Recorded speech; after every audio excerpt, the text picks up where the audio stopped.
Lag BaOmer is a very, very interesting day. Essentially, it marks the Yotzeit Rabbi Shimon Bar Yochai.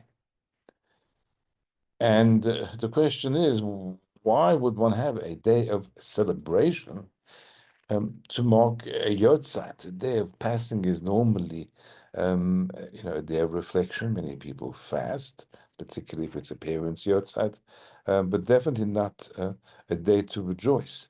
And yet, like by Omer, actually, at Rabbi Shimon Bar Yochai's um, instruction, request,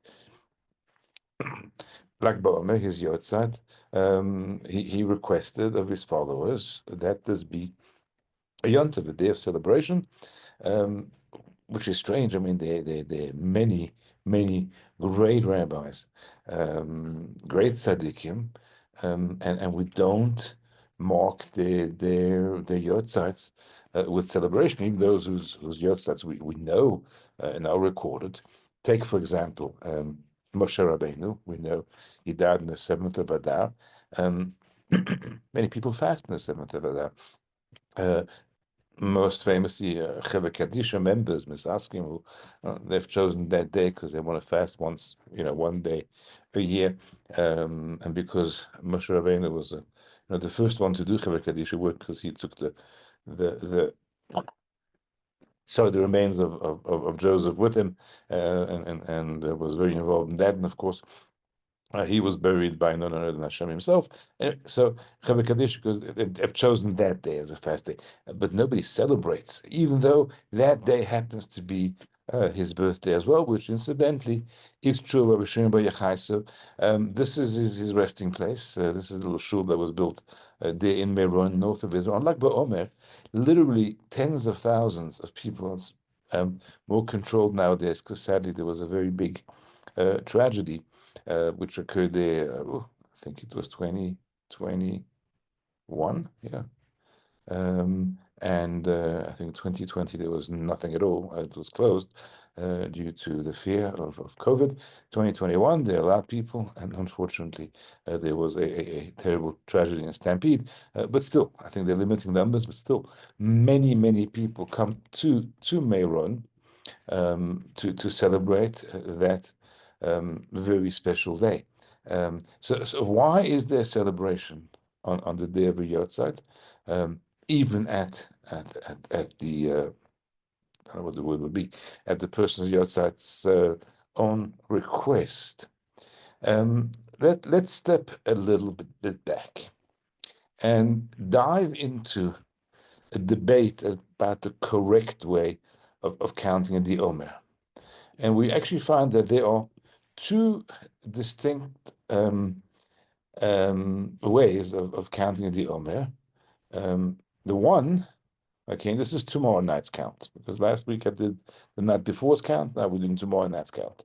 The 18th of Iyar, which will be Friday, so we count that Thursday night. It's the 33rd day, that's Lag BaOmer. And if you look in your siddur, you'll probably find that Hayom Shlosha Ushloshim Yom, Shem Arba Shavot v'Chamisha Yamim BaOmer. So that's 33 days, which are 4 weeks, and 5 days BaOmer in the Omer. But not all Siddurim will have that. And in many other Siddurim, you'll find the following. Hayom Shlosha Ushloshim Yom, Shem Arba Shavot v'Chamisha Yamim LaOmer. It seems to be a very slight difference. BaOmer is in the Omer, La Omer is to the Omer.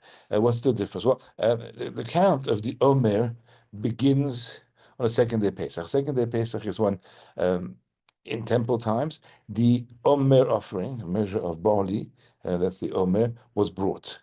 And from then we start counting onwards, 49 days. So tomorrow night will be the 33rd, and we go all the way up to Shavuot, and we have 49 days.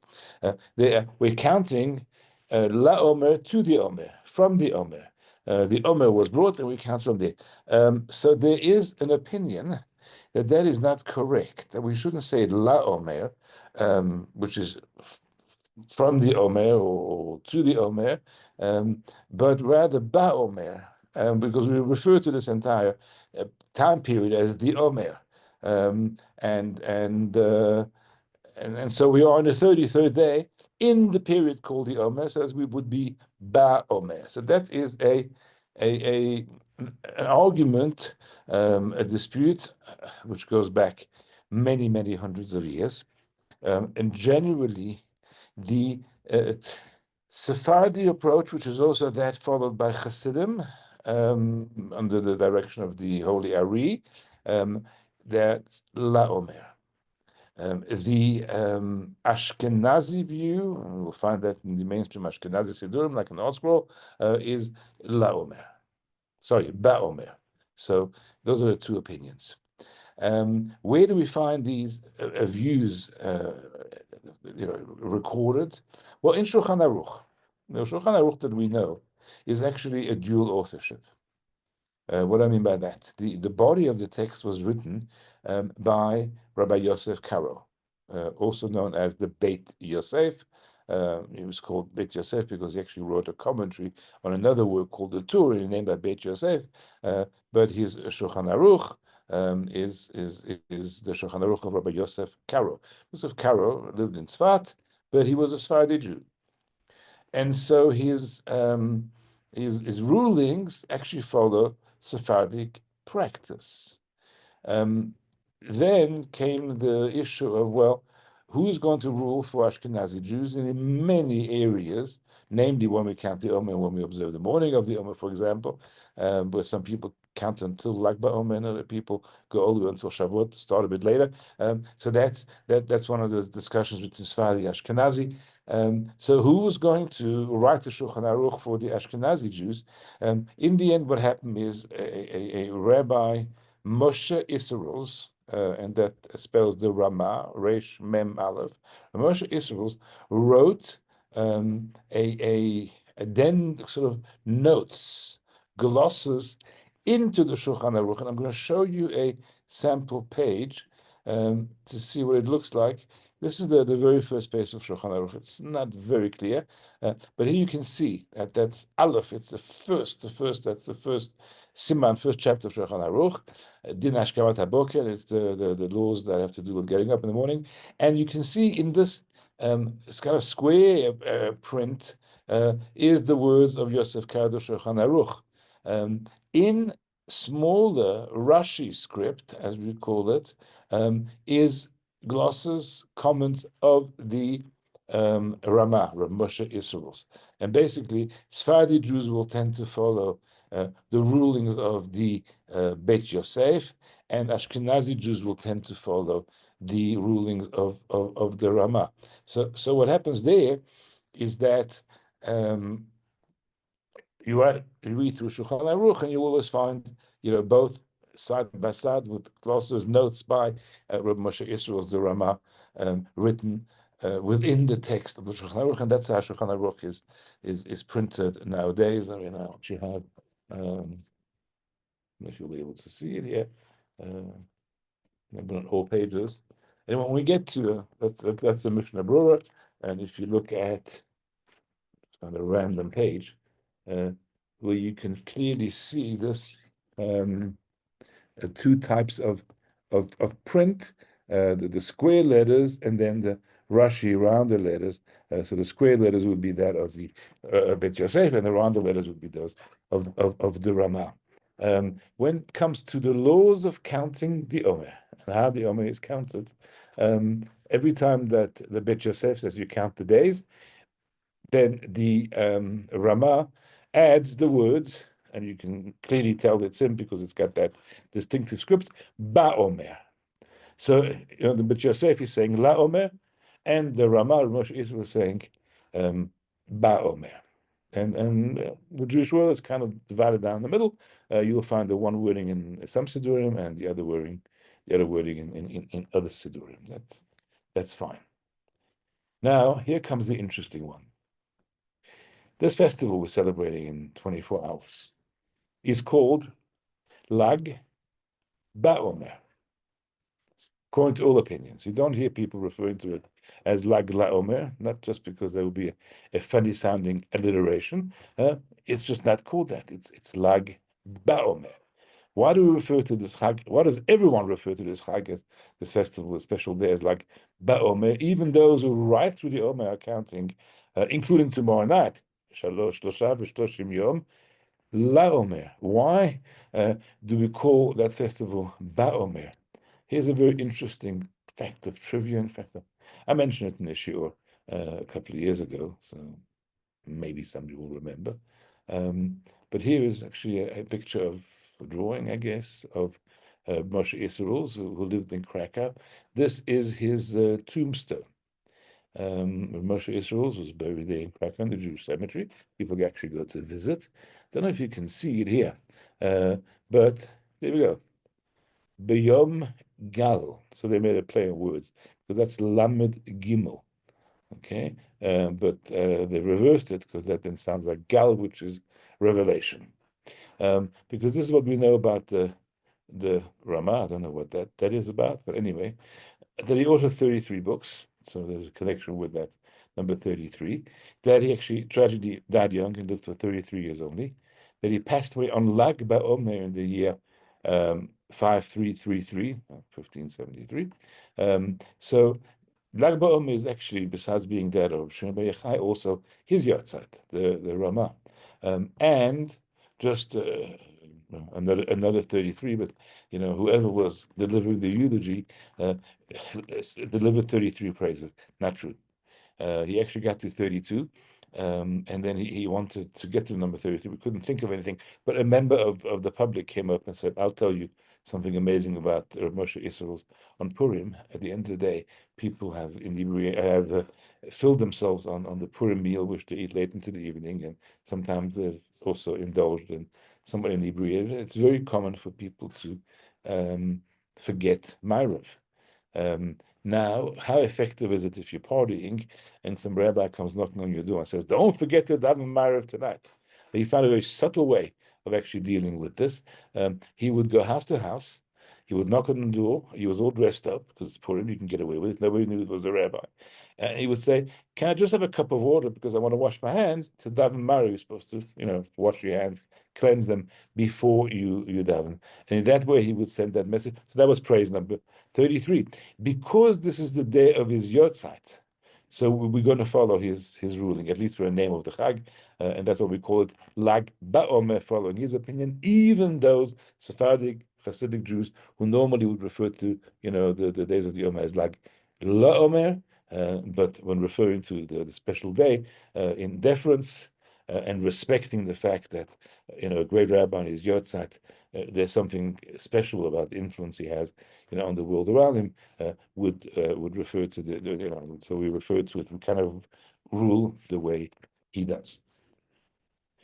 But let me share with you another reason why we call it Lag BaOmer. And this is numerology, gematria. So we take the word Lag BaOmer, and I'm going to go, right to left, 30 and 3 and 2 and 70 and 40 and 200 gives you the number 345. So the gematria of Lag BaOmer is 345. What's that number? Here's an interesting number. Moshe, if you add the letters of his name, so that's 40, 305, is also 345. So there is this link between Lag BaOmer of Shimon Bar Yochai and Moshe Rabbeinu. And in fact, there are very interesting parallels between the lives of these two great men and their life missions. So it is brought down that in fact Rabbi Shimon Bar Yochai was a reincarnation of Moshe Rabbeinu. That it was the same soul Moshe had, gone up, and the yahrzeit always occur on the same day of the week. You may remember that the 7th of Adar was Friday.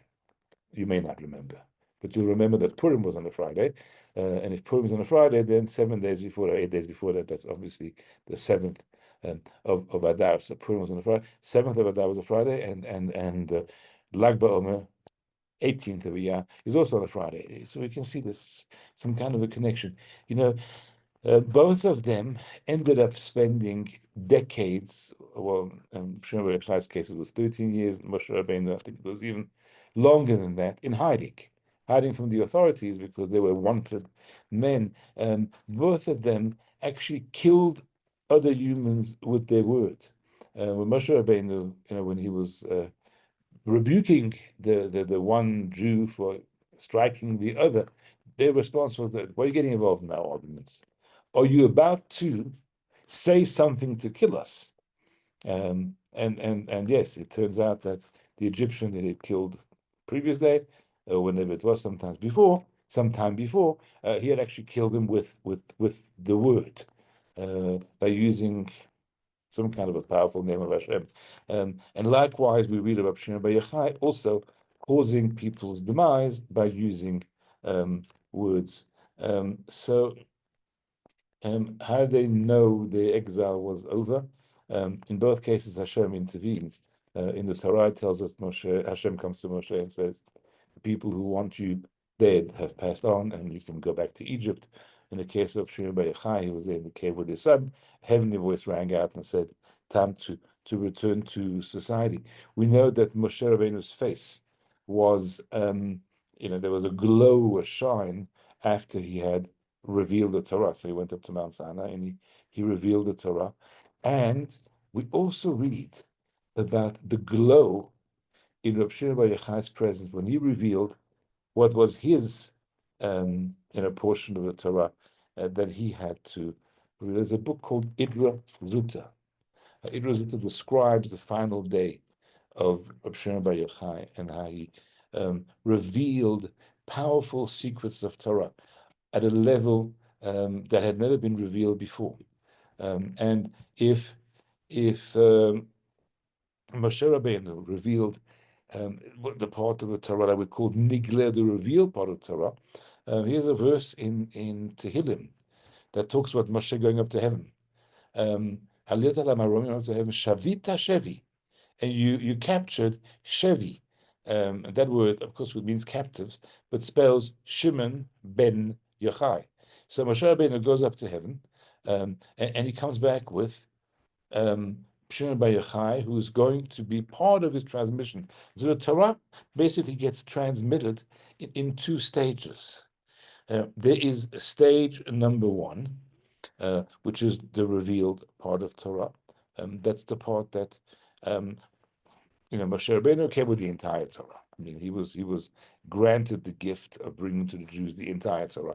But there's some parts that he revealed in an obvious way, and there are other parts that remain hidden for centuries, and that's why we call it sod, what we call it the hidden dimensions of Torah, not because there's anything you know scary or dangerous about dabbling in it, although we recommend that people reach the age of wisdom, being 40, before really dabbling in Kabbalah. But that's because you don't want, to have questions raised without the correct intellectual maturity of being able to seek the right answers and understanding it fully. So it's not recommended that people study Kabbalah. So Kabbalah remained hidden for a very, very long time. And the book of Zohar, which is attributed to Shimon Bar Yochai, that actually was only uncovered, many, many, many centuries after his passing from this world. But he was definitely the intermediary.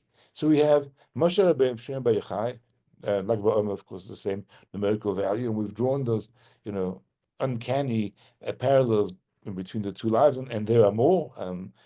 And there's kind of a continuity. Moshe Rabbeinu is bringing down the revealed parts of Torah, and Rav Shimon Bar Yochai kind of bursts out with the hidden portions of Torah. It's called Pnimiyut HaTorah, or the inner dimensions of Torah, which are only being allowed to be revealed, and it was a process which took many more centuries beyond that, with the Holy Ari sharing those secrets with his disciples, and then it came down to the Baal Shem Tov and his disciples, and now you've got Chabad as one of the philosophies, and others that actually take this this hidden Torah and make it relatable and something that we can integrate into our limited intellects today. So those are the kind of dual missions or jobs that complemented each other. And that's why King David in Tehillim refers to the fact that Moshe went up to heaven and he brought back, he kind of put into his service as a captive Shevi, Shimon ben Yochai, who was going to help him to publicize the Torah. Now we can circle back to understanding what is a festival of Lag BaOmer. And there's lots. I mean, it's also a special day related to Rabbi Akiva, as I said, the Yotzat of Moshe Israel's. But the main celebration, where we rejoice, is because Reb Shimon bar Yochai tells his students to celebrate the day of his death. And the question I put earlier is, well, so what? Lots of other tzaddikim have passed on, and we don't have a celebration. And his kind of tandem partner, the Moshe Rabbeinu, is we don't celebrate his day of passing. What happens when a tzaddik leaves this world? Well, where will we look to have a description of that process? In the book of Zohar. The Zohar says the following: when a tzaddik leaves this world, he is in this world in a greater dimension. He's found in this world to a greater extent than when he was living here. And I mean, you can go study the Zohar. I think we're all over 40 here. When a tzaddik lives in this world, he is enclosed. His soul is kind of trapped in a human physical body. And that limits the extent of the influence that he can really have. Because to a tzaddik who is, for the most part, he's a spiritual being. He's got a soul is the main thing, and the body is kind of constricting and restricting. The Zohar says, on the day that a tzaddik passes on, as sad as it is for the people who are here and are missing him, people who are very closely connected to the tzaddik, but in terms of the soul, it kind of breaks out from these limiting vessels. And now there is a presence of the tzaddik in the world that is greater. And as I said, where do we found this, this can I call it theory or principle expounded upon in the Zohar that explains, that's the teachings of Rabbi Shimon bar Yochai. And suddenly we understand now why, of all people, his Yotzat should be celebrated, because he's the one who introduced this concept of the secrets of Torah. He is the one who introduced this concept that looking at a human, one's got to understand, and this is something which is expounded upon in great detail in the 32nd chapter of Tanya specifically, that a human is not really a body. A human is really the soul. The body separates us. The souls are all one and are together. And doing mitzvahs, it's all about acknowledging the supremacy of the soul over the body. So that's a teaching that comes as part of this revelation that Rabbi Shimon bar Yochai brought to the world. So he said celebrate, and we do, because we appreciate that he introduced this idea and taught us this, that popularized the idea that the passing of a tzaddik is a release for the soul and brings about a presence that is greater than how it was before. It's true and holds of other tzaddikim, but he was the one who really kind of brought that to the fore and brought that teaching out. So it is in this case that we celebrate. So on the day of his passing, as I said, described in detail in a book called Idra Zuta, small gathering, and there he's, close disciples, and he can't have everyone there. It's only close disciples, because what he's going to do is going to be revealing dimensions of Torah that have never been revealed before. Those hidden dimensions of Torah, and that little book called the Idra Zuta describes what was going on. The light got bigger and bigger and brighter, and the we said when Moshe came down from Mount Sinai, there was this beams of light coming out of him. There wasn't even brighter light, to the extent that the people who assembled did not weren't able to see anything anymore. The light was blinding. It was a spiritual light.